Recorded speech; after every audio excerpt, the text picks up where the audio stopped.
Salam, selamat malam sahabat terkasih.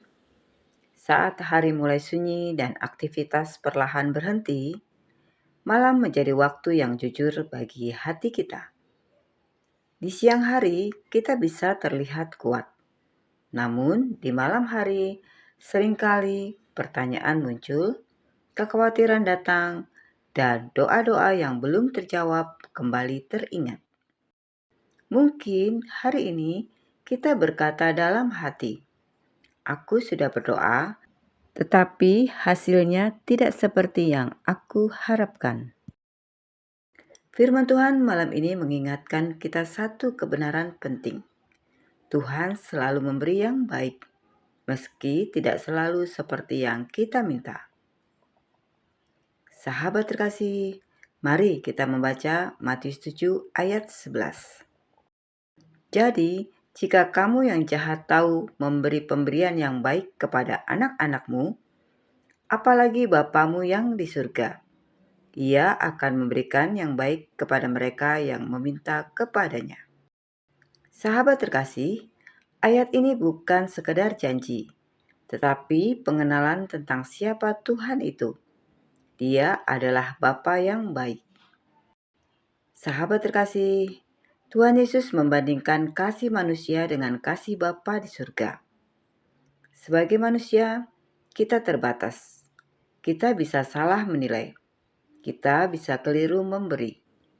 Namun, Tuhan tidak pernah salah, tidak pernah lalai, dan tidak pernah memberi tanpa kasih. Kadang kita mengira kalau Tuhan mengasihi, Dia pasti langsung mengabulkan. Padahal, kasih Tuhan lebih dalam dari sekedar mengabulkan permintaan. Kasih Tuhan melindungi masa depan kita. Bahkan ketika itu berarti menunda atau mengganti jawaban doa. Apa yang kita anggap baik hari ini belum tentu baik untuk hidup kita ke depan. Sahabat terkasih, seringkali doa kita dijawab dengan bukan sekarang, bukan seperti itu, atau bukan yang itu. Bukan karena Tuhan tidak mendengar, tetapi karena Tuhan melihat keseluruhan hidup kita.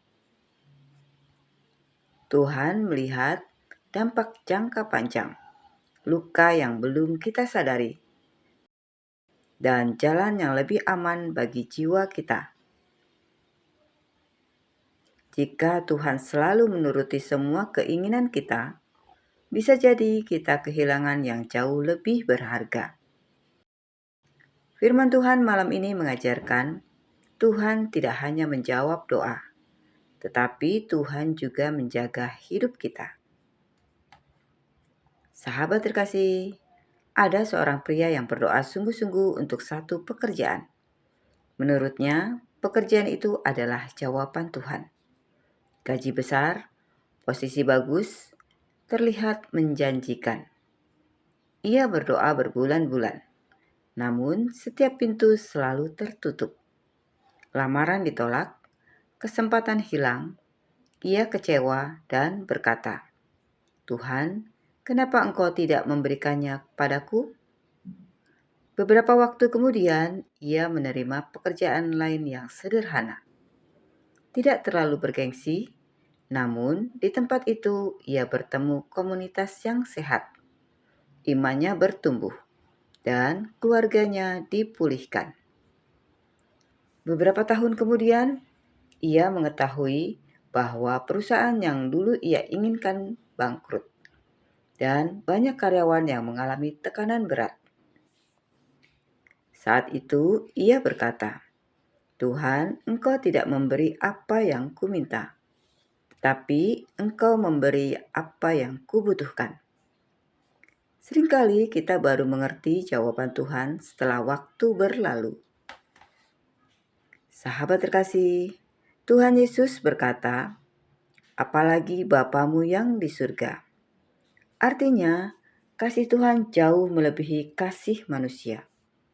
Hikmat Tuhan jauh melampaui pikiran kita. Pemberian Tuhan selalu tepat waktu dan tepat guna.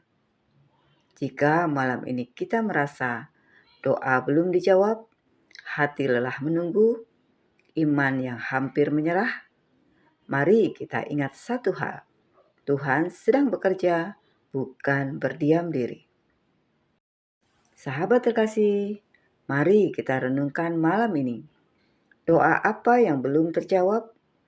Jawaban apa yang mungkin Tuhan ganti? Apakah kita siap percaya bahwa Tuhan lebih tahu? Belajar percaya bukan berarti berhenti berdoa, tapi berhenti memaksa Tuhan mengikuti rencana kita.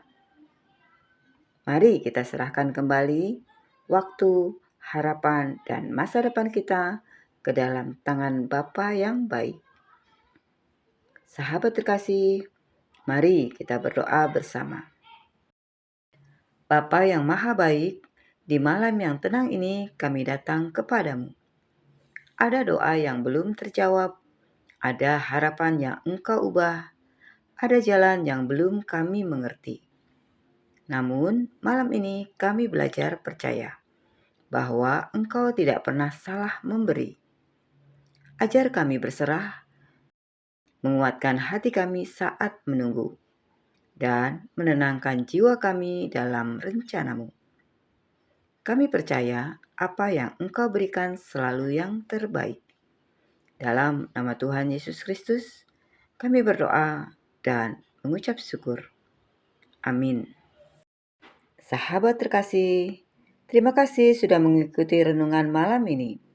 Kiranya firman Tuhan dari Matius 7 ayat 11 menjadi penghiburan dan kekuatan sebelum kita beristirahat.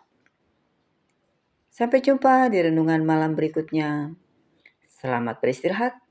Tuhan Yesus memberkati.